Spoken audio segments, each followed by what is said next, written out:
ஒரு முதலீடு ஆரம்பிக்கிறதுக்கு முன்னாடி, அதாவது ஒரு இன்வெஸ்ட்மெண்ட்டை நீங்க ஆரம்பிக்கிறதுக்கு முன்னாடி நீங்க செய்ய வேண்டிய விஷயங்கள் 3 இருக்கு. First, you should have a life insurance அல்லது டேர்ம் இன்சூரன்ஸ் உங்களுக்கு கண்டிப்பா இருக்கணும். அதாவது உங்களை நம்பி யாராவது இருக்கிறாங்க, உங்களை நம்பி யாராவது டிபெண்டன்ஸ், உங்க ஒய்ஃப் இருக்காங்க, உங்க குழந்தைங்க இருக்கு, அல்லது பேரண்ட்ஸ் இருக்கிறாங்க, உங்களுடைய சம்பளத்தை நம்பிதான் அவங்க வாழ்ந்துட்டு இருக்காங்கன்ற பட்சத்துல நிச்சயமா you should have a life insurance. Second, you should have a health insurance. இன்னைக்கு இருக்கிற காலகட்டத்தில் மெடிக்கல் எக்ஸ்பென்சஸ் ரொம்ப அதிகமாயிட்டு இருக்கு. ஸோ கண்டிப்பா ஒரு ஹெல்த் இன்சூரன்ஸ் உங்களுக்கு, உங்க ஃபேமிலிக்கு கண்டிப்பா எடுத்திருக்கணும். மூணாவதா, you should have an emergency fund. அவசர தேவைகளுக்காக ஒரு நிதி, ஒரு எமர்ஜென்சி ஃபண்ட், ஒரு எமர்ஜென்சி கார்பஸ் நீங்க ரெடி பண்ணணும். ஸோ இந்த வீடியோல நம்ம எமர்ஜென்சி ஃபண்ட்னா என்ன, அதை ஏன் நீங்க ஃபார்ம் பண்ணணும், அது எவ்வளவு தேவைப்படும், அதை எப்படி கால்குலேட் பண்றது அப்படின்றத பத்தி தான் இந்த வீடியோல நம்ம பார்க்க போறோம். யூ ஆர் வாட்சிங் க்ரோ வித் மாணிக். என் பேர் மாணிக்கவேல் ஆறுமுகம். நம்ம போன வீடியோல எஸ்ஐபி வர்சஸ் லம்சம் பத்தி பேசியிருந்தோம். அந்த வீடியோவுக்கு நல்ல வரவேற்பு கொடுத்திருக்கிறீங்க. இது ஒரு புது சேனல். புது சேனலுக்கு ஐ see that there is lot of organic traffic for that video. அந்த வீடியோவுக்கு கேள்விகளும் சில இன்ட்ரெஸ்டிங் கொஸ்டின்ஸ் வந்திருந்தது அந்த கமெண்ட்ல. அதுக்கான பதில்களும் நான் கொடுத்திருக்கேன். ஒருவேளை அந்த வீடியோ நீங்க பார்க்கலனா you can go and see that video. I will put a link to that video in the description as well as in this video link. அதே சமயத்துல ஒருவேளை நீங்க வீடியோ பார்த்துட்டீங்கன்னாலும் அதுல இருக்க கமெண்ட்ஸ், சில கமெண்ட்ஸ் வெரி இன்ட்ரெஸ்டிங்கா இருந்தது. அந்த கமெண்ட்ஸை போய் படிச்சு பாருங்க. you will like it. Now moving on, emergency ஃபண்ட்னா என்ன? எமர்ஜென்சி ஃபண்டுங்கிறது இந்த பேர் சொல்ற மாதிரி நம்மளுடைய அவசர தேவைகளுக்கு, நமக்கு திடீர்னு ஏதோ ஒரு ப்ராப்ளம் வருது, ஏதோ ஒரு எமர்ஜென்சி வருது, அந்த சமயத்துல நம்ம எடுத்து யூஸ் பண்றதுக்கு ஒரு பணம் தனியா வச்சிருக்கணும். நம்மளுடைய நார்மல் சேலரி அதை அட்ரஸ் பண்ண முடியாது. அதே சமயத்துல நீங்க ஒருவேளை அந்த எமர்ஜென்சி ஃபண்ட் பண்ணாம டைரக்டா நீங்க இன்வெஸ்ட்மெண்ட் ஸ்டார்ட் பண்ணிட்டீங்கன்னா தேவையில்லாம அந்த இன்வெஸ்ட்மெண்ட்டை போய் ஸ்டாப் பண்ற மாதிரி இருக்கும், இன்வெஸ்ட்மெண்ட்டை போய் பிரேக் பண்ற மாதிரி இருக்கும், இன்வெஸ்ட்மெண்ட்டோட காம்பவுண்டிங்கை ஸ்டாப் பண்ற மாதிரி இருக்கும். அதுவும் இல்லாம பிரச்சனை என்னன்னா, ஃபார் எக்ஸாம்பிள் நீங்க இன்வெஸ்ட்மெண்ட்டுக்கு ஒரு ஈக்விட்டியில போட்டிருக்கீங்க, அந்த ஈக்விட்டி மார்க்கெட் டவுனா இருக்கு, அந்த டைம்ல உங்களுக்கு ஒரு எமர்ஜென்சி வருது, அதை போய் எடுக்கிறீங்கன்னா நீங்க நஷ்டத்துல எடுக்கணும். போன வீடியோலயே நான் காமிச்சிருந்தேன், அந்த எஸ்ஐபி வர்சஸ் லம்சம்லயே காமிச்சிருந்தேன் எப்படி மார்க்கெட் மே கோ டவுன். மார்க்கெட் ஒரு 50% விழுந்த சினாரியோலாம் உங்களுக்கு காமிச்சேன் நான். ஸோ அந்த மாதிரி சமயத்துல நீங்க போயிட்டு ஒரு லாங் டேர்ம் இன்வெஸ்ட்மெண்ட்டை எடுக்கும் போது நீங்க நஷ்டத்துல தான் எடுக்கிற மாதிரி இருக்கும்.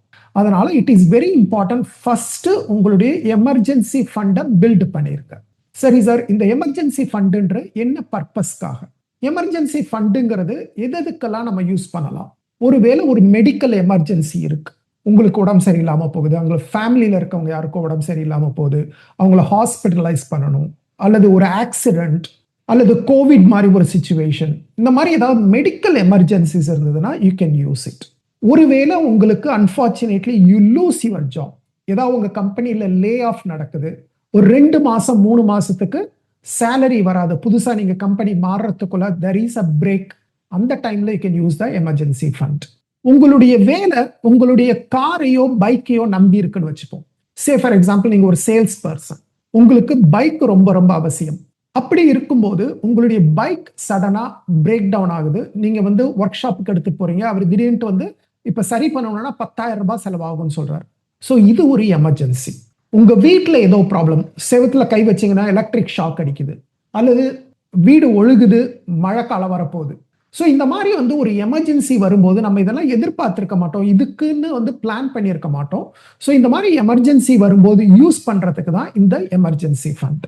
மெடிக்கல் எமர்ஜென்சிஸ், அல்லது ஜாப் லாஸ், அல்லது ஏதோ ஒரு கிரிட்டிக்கல் எக்யூப்மெண்ட், அல்லது ஏதோ உங்களுக்கு தேவையானது பிரேக் டவுன் ஆயிடுச்சு, அந்த மாதிரி சமயங்கள்ல யூ கேன் யூஸ் இட். இந்த எமர்ஜென்சி ஃபண்டை எதுக்கெல்லாம் யூஸ் பண்ணக்கூடாது? லக்ஸுரி ஐட்டம்ஸ்ல யூஸ் பண்ணாதீங்க. சே ஃபார் எக்ஸாம்பிள் உங்களுக்கு ஒரு எமர்ஜென்சி ஃபண்ட் நீங்க ஃபார்ம் பண்ணிட்டீங்க, ஒரு 3 லட்சம் எமர்ஜென்சி ஃபண்ட் இருக்கு, அப்ப திடீர்னு உங்களுக்கு ஒரு ஆசை வருது, ஒரு ஃபாரின் ட்ரிப் போலான்ட்டு, அப்ப போயிட்டு அந்த எமர்ஜென்சி ஃபண்ட்ல கை வைக்காதீங்க. எமர்ஜென்சி ஃபண்ட் எமர்ஜென்சிக்கு மட்டும்தான். இந்த மாதிரி லக்ஸுரிக்கு இல்லை, ஒரு ஃபாரின் வெக்கேஷனுக்கு போறதுக்கு அதை கை வைக்க கூடாது. அல்லது திடீர்னு ஒரு மொபைல் ஃபோன், புது மொபைல் ஃபோன் மார்க்கெட்ல வருது, உங்களுக்கு பாக்குறீங்க, பிடிக்குது, ஐபோன் 17 வந்திருக்கு, ஐபோன் 17 நான் வாங்க போறேன், ஸோ அதுல இருந்து ஒரு 1 லட்சத்தை எடுத்து ஐம் கோயிங் டு பை அப்படின்ட்டு பண்ணாதீங்க. புதுசா ஒரு கார் மாத்தணும், என்னுடைய கார் பழசாயிருச்சு, இப்ப புது கார் அப்கிரேட் பண்ண போறேன், so let me take the emergency fund பண்ணாதீங்க. ஒரு டைனிங் அவுட், வெளியில போய் சாப்பிட்றது, என்டர்டெயின்மெண்ட், பார்க்குக்கு போறது, அந்த மாதிரி வந்து எக்ஸ்பென்சஸ், தேவையில்லாத எக்ஸ்பென்சஸ்க்கு எமர்ஜென்சி ஃபண்ட்ல கை வைக்காதீங்க. ஸோ இந்த எமர்ஜென்சி ஃபண்டுங்கிறது அந்த நேம் சொல்ற மாதிரி it is only in emergency. நம்ம அந்த பணத்தை சேர்த்து விட்டுறணும். அது வந்து maybe like it can grow, but அதை தொடவே கூடாது. நமக்கு எப்ப ரியலா ஒரு எமர்ஜென்சி வருதோ அந்த டைம்ல மட்டும்தான் அதை கை வைக்கணும். அதுக்குன்னு ஒரு தனி அக்கௌண்ட்ல போட்டுட்டு we should forget it. அது இருக்கிறதே நமக்கு ஞாபகம் இருக்கக்கூடாது. எப்போ ஒரு எமர்ஜென்சி வருதோ அப்ப மட்டும் அதுல இருந்து எடுத்துக்கலாம். இப்போ எவ்வளவு பணம் நான் எமர்ஜென்சி ஃபண்டுக்கு வச்சிருக்கணும்? ஜெனரல் ரூல்ஸ் நீங்க ஒரு கூகுள் பண்ணீங்கன்னா ஜெனரலா தே சே ஒரு 3 to 6 months ஆஃப் எக்ஸ்பென்சஸ். உங்களுக்கு மந்த்லி ஒரு எக்ஸ்பென்சஸ் ஆகும் இல்லையா? சே ஃபார் எக்ஸாம்பிள் உங்களுக்கு மாசம் ஒரு 30,000 ரூபாய் செலவாகுதுன்னா ஒரு 3ல இருந்து 6 மாசம் normal recommended, that is about ஒரு 1ல இருந்து 2 lakhs வரைக்கும் நீங்க வந்து எமர்ஜென்சி ஃபண்டா வச்சுக்கிறது பெட்டர். பட் இந்த ஸ்டாண்டர்ட் ரூல் எல்லா டைம்லயுமே அப்ளை ஆகாது. நீங்க காம்ப்ளிகேட் பண்ண வேணாம்னு நினைச்சீங்கன்னா okay, somewhere between 3 to 6 months is okay. But you want to do a proper emergency fund calculation and ensure that உங்களுடைய பர்சனல் கண்டிஷனுக்கு யூ வாண்ட் டு கால்குலேட் எக்ஸாக்டா எவ்வளவு வேணும்னு கால்குலேட் பண்ணணும்னு நினைக்கிறீங்கன்னா it is better to go through a personalized calculator.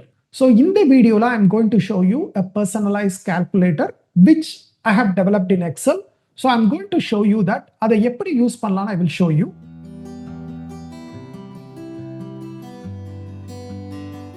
So இதுதான் நான் develop பண்ண ஒரு எக்ஸல் ஸ்ப்ரெட்ஷீட் பேசிக்கலி.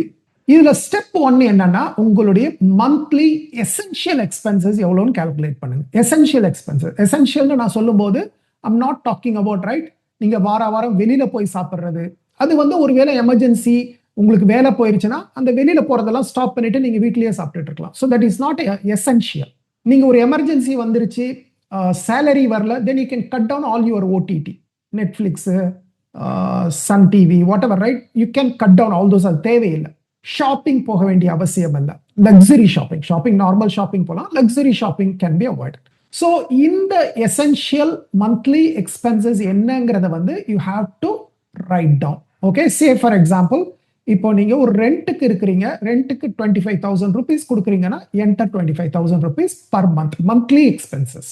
யூட்டிலிட்டிஸ்க்கு எவ்வளோ செலவாகுது? Say for example electricity, water, phone, internet, இந்த மாதிரிக்கெல்லாம் எவ்வளோ செலவாகுது அது போடுங்க. கிராசரிஸ், மளிகை ஜாமா, பால், இந்த மாதிரி ஐட்டம்க்கெல்லாம் எவ்வளோ செலவாகுது? லெட்ஸ் சே ஒரு 15,000 வருதுன்னு வச்சுப்போம். தென் டிரான்ஸ்போர்ட்டேஷன், நீங்க ஒருவேளை டிரான்ஸ்போர்ட் வச்சிருந்தாலும் சரி அல்லது பஸ்ல போறீங்க, ட்ரெயின்ல போறீங்கன்னா அதோட எக்ஸ்பென்சஸ் எவ்வளவு வருதுன்றதை என்ட்ரி பண்ணுங்க.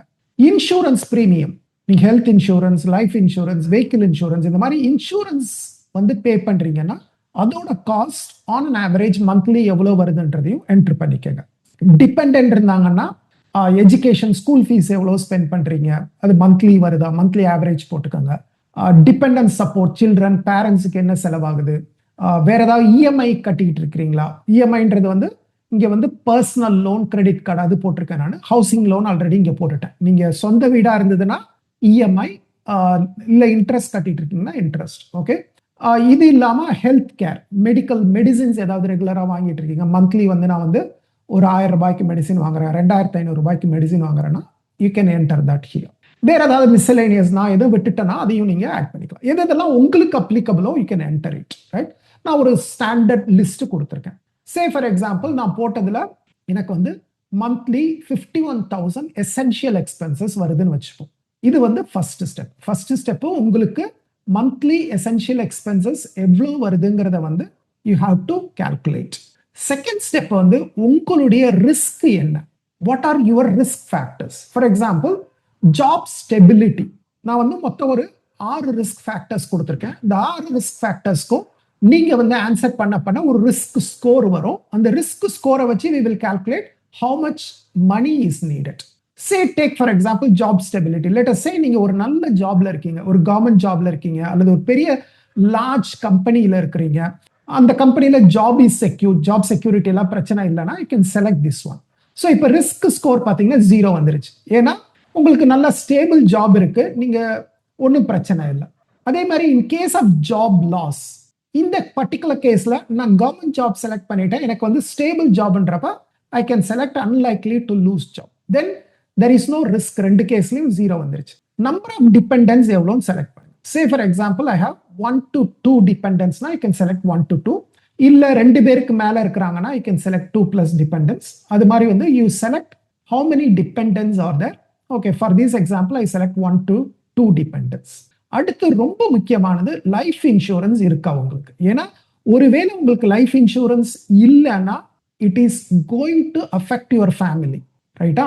ஸோ உங்க ஃபேமிலியை it will affect. So it's very very important to have a life insurance. அப்படியே வந்து கீழே அந்த கால்குலேஷனையும் பார்த்துக்கிட்டே இருக்கலாம். நம்ம ஒரு பேசிக் ஹெல்த் இன்சூரன்ஸ் எடுத்திருக்கிறீங்க, அதாவது உங்களுடைய கம்பெனி நிறைய கம்பெனியில் ஹெல்த் இன்சூரன்ஸ் கொடுத்துருப்பாங்க, அந்த கம்பெனி ஹெல்த் இன்சூரன்ஸ் தான் இருக்கு, பர்சனல் இல்லைன்னா you can select this, right? Then உங்களுக்கு ஏதாவது ப்ராப்ளம் இருக்கா, ஏதாவது மெடிக்கல் கண்டிஷன் இருக்கா உங்களுக்கோ அல்லது ஃபேமிலியில டிபெண்டன்ஸ்க்கோ. Let's say for example minor chronic condition, ஒரு டயபெட்டிஸ் மாதிரி ஒரு minor, but it is controllable, நீங்க மாத்திரை சாப்பிட்டுட்டு இருக்கீங்க, அண்டர் கண்ட்ரோல்ல இருக்குன்னா you can select that. Then high interest ஏதாவது இருக்கா, அதாவது வந்து ஏதாவது கிரெடிட் கார்டில் லோன் எடுத்திருக்கீங்களா அல்லது பர்சனல் லோன் எடுத்திருக்கீங்களா, அந்த மாதிரி வந்து பெரிய லோன் ஏதாவது எடுத்திருந்தீங்கன்னா யூ கேன் இண்டிகேட் ஹியர். அல்லது no credit card or personal டெப்ட்னு போட்டீங்கன்னா then it will give. So total risk score நான் செலக்ட் பண்ண ப்ரொஃபைலுக்கு 3 வருது. ஸோ இந்த 3க்கு பார்த்தீங்கன்னா risk level is considered as very low and we can keep approximately about 3 to 6 months வைக்கிறது வந்து ஓரளவுக்கு அட்வைசபிள் இந்த பர்டிகுலர் லோ கேட்டகரி கேண்டிடேட்ஸ்க்கு. சே ஃபார் எக்ஸாம்பிள் இன்னொரு இது வந்து சே ஃபார் எக்ஸாம்பிள் உங்களுக்கு டிபெண்டன்ஸே இல்லை, நீங்க சிங்கிள்னு வச்சுப்போம். அதே மாதிரி நீங்க சிங்கிள், நீங்க யங்ஸ்டர், ஸோ உங்களுக்கு வந்து எந்த கிரானிக் கண்டிஷனும் இல்லை. And let's say you also have taken a comprehensive health insurance எடுத்துட்டீங்க அப்படின்னா உங்களுக்கு ரிஸ்க் எதுவுமே இல்லை. More or less you have covered எல்லா பேசிக்கையும். நீங்க லைஃப் இன்சூரன்ஸ் எடுத்துட்டீங்க, family I mean health insurance எடுத்துட்டீங்க, கிரானிக் கண்டிஷன்ஸ் எதுவும் இல்லை, you are in a stable job, 3 மாசம் வச்சிருந்தீங்கன்னா போதும். ஸோ இதுதான் லோவஸ்ட் ரிஸ்க் ஃபேக்டர். பட் இந்த ரிஸ்க் இன்க்ரீஸ் ஆக you need more money. Say for example இப்போ நான் வந்து ஒரு பிரைவேட் செக்டார்ல ஒர்க் பண்றேன்னா அதோட ரிஸ்க் ஸ்கோர் இன்க்ரீஸ் ஆகும். லெட்ஸ் சே ஃபார் எக்ஸாம்பிள் நான் ஒருவேளை இந்த ஜாபை லூஸ் பண்ணனா எனக்கு ஜாப் கிடைக்கிறதுக்கு ஒரு 3 to 6 months ஆகும்னா I can put that, right? Then my money needed emergency fund increase ஆகுது. சே ஃபார் எக்ஸாம்பிள் நான் வந்து ஒரு ஹெல்த் இன்சூரன்ஸ் இது வரைக்கும் எடுக்கலன்னா I can put no health insurance. நீங்க ஹெல்த் இன்சூரன்ஸ் இல்லைன்னா you need more emergency fund. ஏன்னா ஏதாவது மெடிக்கல் எமர்ஜென்சி வந்ததுன்னா அட்லீஸ்ட் ஹெல்த் இன்சூரன்ஸ் இருந்ததுன்னா ஓரளவுக்கு அதை வச்சு கவர் பண்ணிக்கலாம். பட் அது இல்லைன்னா you will have a problem. Let's say for example again let's say you have a minor chronic condition. So இப்போ வந்து பாத்தீங்கன்னா ரிஸ்க் லெவல் மாடரேட் ஆயிருச்சு. ஸோ மாடரேட்ல you need to keep about 8 to 10 months. Let's say for example you have multiple chronic conditions, நிறைய problems இருக்கு. Say for example you have no dependents போட்டிருக்கேன். Let's say you have 2 plus dependents. இப்போ பாத்தீங்கன்னா risk level high ஆயிடுச்சு. அப்போ you need to keep 10 to 12 months, right? So இது வந்து ஓரளவுக்கு ஐ ஹவ் டேக்கன் கன்சர்வேட்டிவா தான் எடுத்திருக்கேன் நான். ஜென்ரல் ஸ்டாண்டர்ட் ரெக்கமெண்டேஷன்ஸ் பார்த்தீங்கன்னா 3 to 6 months போதும்னு சொல்லுவாங்க. But if you want a proper build, ப்ராப்பரா ஒரு எமர்ஜென்சி கார்பஸ் பில்ட் பண்ணணும்னு நினைச்சீங்கன்னா you need to look at your risk factors. Of course நீங்க வந்து லைஃப் இன்சூரன்ஸ் அட்ரஸ் பண்ணிட்டீங்க, ஹெல்த் இன்சூரன்ஸ் அட்ரஸ் பண்ணிட்டீங்க, இது ரெண்டும் நான் வந்து பேசிக் சொன்னேன். இது அட்ரஸ் பண்ணிட்டீங்கனாலே உங்களுடைய ரிஸ்க் லெவல் கம்மியாயிடும். So please address these two. இது ரெண்டும் இம்பார்ட்டன்ட். மூணாவதா இந்த எமர்ஜென்சி ஃபண்டுக்கு வாங்க. ஸோ இந்த பர்டிகுலர் எக்ஸல் ஷீட்டை வச்சு you can play around and see what is a better corpus. நீங்க வந்து அஃப்கோர்ஸ் உங்களால வந்து இவ்வளோ கார்பஸ் பில்ட் பண்ண முடியாதுன்னு நினைச்சீங்கன்னா ஒரு 3 to 6 months பில்ட் பண்ணி வச்சுக்கோங்க. பட் அப்பப்போ you can top it up and increase your emergency corpus. ஒரே டைம்ல இவ்வளோ பில்ட் பண்ண முடியாது நம்மளால. ஸோ இப்போ வந்து உங்களுடைய மந்த்லி எக்ஸ்பென்சஸ் 50,000, உங்களை 10 monthsக்கான எக்ஸ்பென்சஸ் ஒரே டைம்ல பில்ட் பண்ணுங்கன்னா முடியாது. பட் கொஞ்சம் கொஞ்சமா you can build it up. Monthly again you can think about like SIP மாதிரி ஒரு கான்செப்ட்ல நீங்க போகலாம். மந்த்லி ஒரு 5,000 போட்டு I'm going to build a corpus over let's say right 20 months or 30 monthsக்கு I'm going to build a emergency corpus நீங்க பண்ணலாம். ப்ளீஸ் அண்டர்ஸ்டாண்ட், இந்த என்டையர் கால்குலேஷன்ஸ் நான் காமிச்சிருக்கிறது is only for educational purposes, illustrative பர்பஸ்க்காக மட்டும்தான். அஃப்கோர்ஸ் இதை வச்சு நீங்க வந்து உங்களுக்கு எவ்வளவு தேவைன்றதை நீங்க கால்குலேட் பண்ண முடியாது. You have to consult a qualified financial planner, SEBI registered அட்வைசரா நீங்க வந்து கன்சல்ட் பண்றது important in this particular case. This is only for playing around. ஒரு டூலா ஜஸ்ட் நீங்க எந்த நிலைமையில இருக்கிறீங்க, வாட் இஸ் யுவர் ரிஸ்க் அப்படின்றத பாக்குறதுக்காக தான். Exact amount depends, right? It again depends on what level of risk you are taking. You are a conservative பர்சனா, நீங்க அக்ரெசிவ் பர்சனா, அதெல்லாம் பொறுத்து வந்து it all will change. So this is only for an example I wanted to show you. So இந்த Excel ஷீட்டோட link வந்து I will provide you in the description. நீங்க இதை வந்து டவுன்லோட் பண்ணிட்டு you can play around and see what is your risk level, எவ்வளோ இருந்ததுன்னா better, எவ்வளோ உங்களால் சேர்க்க முடியும், அதெல்லாம் வந்து you can work it out. இந்த எக்ஸல் ஷீட்டை யூஸ் பண்ணிட்டு you can leave your feedback in the comments. எவ்வளோ உங்களுக்கு வருது, எவ்வளோ உங்களுடைய ரிஸ்க் ஃபேக்டர், எவ்வளோ இப்போ கரண்ட்லி நீங்க சேர்த்து வச்சிருக்கிறீங்க, அது போதுமா போதாதுன்னு நினைக்கிறீங்களா? What to you think? You can tell me in the comments below. Let us come to the final conclusion. I'm going to tell you 3 tips which you need to keep in mind for emergency funds. First point, you should keep the emergency fund liquid-ஆ வச்சிருக்கணும். லிக்விட்னா எனக்கு வேணுங்கிறப்ப உடனே எடுக்கிற மாதிரி அவைலபிளா இருக்கணும். அதை கொண்டு போய் வந்து ஈக்விட்டி ஃபண்ட்லயோ ரியல் எஸ்டேட்லயோ போட்டு மாட்டிக்காதீங்க. ஸோ எமர்ஜென்சி ஃபண்டுங்கிறது எனக்கு வேணும், இம்மீடியட்டா ஒரு medical emergency, I need to pay the money, ஹாஸ்பிட்டலுக்கு நான் 1 hourல பே பண்ணணும்னா அந்த மாதிரி எடுக்கிறதுக்கு ரெடியா இருக்கணும். லிக்விடா வச்சுக்கோங்க. So first point, keep it liquid. Second, it should be used only for emergencies. நான் ஏற்கனவே வீடியோ இன்ட்ரடக்ஷன்ல சொன்ன மாதிரி you should keep it only for emergencies. Don't use it for luxury எக்ஸ்பென்சஸ்ல யூஸ் பண்ணாதீங்க. தேவையில்லாத செலவுகளுக்கு எமர்ஜென்சி ஃபண்ட்ல கை வைக்காதீங்க. மூணாவது பாயிண்ட், இது ஒரு டைம்ல செஞ்சு மறக்கிற விஷயம் இல்லை. இப்போ இந்த வருஷம் நான் வந்து கால்குலேட் பண்ணது எனக்கு லெட்ஸ் சே 2 lakhs வருதுன்னு வச்சுப்போம் எமர்ஜென்சி ஃபண்ட். நான் ஒரு வருஷம் கழிச்சு அதை வந்து ரிவ்யூ பண்ணணும். அந்த 2 lakhs 1 year கழிச்சு போதுமா? மேபி நெக்ஸ்ட் இயர் என்னுடைய கண்டிஷன் சேஞ்ச் ஆயிருக்கலாம். போன வருஷம் நான் எஸ்டிமேட் பண்ணும்போது மேபி லைக் நானும் என் ஒய்ஃப் மட்டும் இருந்திருக்கலாம். பட் 1 year கழிச்சு நான் எஸ்டிமேட் பண்ணும்போது ஒரு குழந்தை பிறந்திருக்கலாம். So I need to estimate. அல்லது இந்த வருஷம் நீங்க ஒரு கால்குலேஷன் பண்றீங்க, ஒரு 3 years கழிச்சு you may have some medical complication. அல்லது ஆன் த பாசிட்டிவ் சைட், இந்த வருஷம் நீங்க எஸ்டிமேட் பண்ணும்போது you don't have a health insurance, but நீங்க வந்து ஹெல்த் இன்சூரன்ஸ் ஒரு 6 monthsல எடுத்துட்டீங்க. ஸோ அடுத்த வருஷம் கால்குலேட் பண்ணும்போது you can take into account that your risk factor is lesser. So it is important to review this emergency fund on a yearly basis, at least yearly once, maybe like January liyo, December liyo, whatever, right? ஒரு particular month assign பண்ணிருங்க. இந்த monthல I'm going to review it. It could be in April, financial year முடிஞ்சவனா இருக்கலாம், அல்லது calendar year முடிஞ்சவனா இருக்கலாம். So yearly we have to review. Second, வீட்டுல ஏதாவது major event நடந்த பிறகு you also need to review it. For example, உங்களுக்கு marriage ஆகுதுன்னா marriage ஆன உடனே you need to review this. அல்லது குழந்தை பிறந்தவொடனே you need to review this. அல்லது பையன் வந்து காலேஜில் ஜாயின் பண்ணியிருக்கான், you need to review this. பையனுக்கு ஒரு வேலை கிடைச்சிருச்சு, அவன் தனியாக சம்பாதிக்க ஆரம்பிச்சிட்டான், again you review this, right? Any major event in the family, அந்த டைம்லயும் நீங்க ரிவ்யூ பண்ணலாம். அல்லது at least once in a year you have to review it. So these are the 3 important points I want you to keep in mind. So நீங்க emergency fund வச்சிருக்கீங்களா? வச்சிருந்தா எத்தனை மாசத்துக்கான expenses அது cover பண்ணும்? Are you confident that it is sufficient? அந்த ஃபண்டை எங்க வச்சிருக்கிறீங்க? இன்னொரு வீடியோல we will talk about இந்த எமர்ஜென்சி ஃபண்டை எந்த இடத்துல வச்சிருந்தா பெட்டரா இருக்கும். Can I keep it in mutual funds? Can I keep it in stocks? Can I keep it in real estate? கோல்டுல வச்சிருக்கலாமா, பிக்ஸட் டெபாசிட்ல வச்சிருக்கணுமா, சேவிங்ஸ் அக்கௌண்ட்ல வச்சிருக்கணுமா, எதுல வச்சிருந்தா எமர்ஜென்சி ஃபண்டுக்கு நல்லதுன்றதையும் we will discuss in one more video. இதை தவிர உங்களுக்கு வேற ஏதாவது கமெண்ட்ஸ் இருக்கு, questions இருக்கு அப்படின்னா நீங்க வந்து கீழே இருக்க கமெண்ட்ஸ்ல you can write it.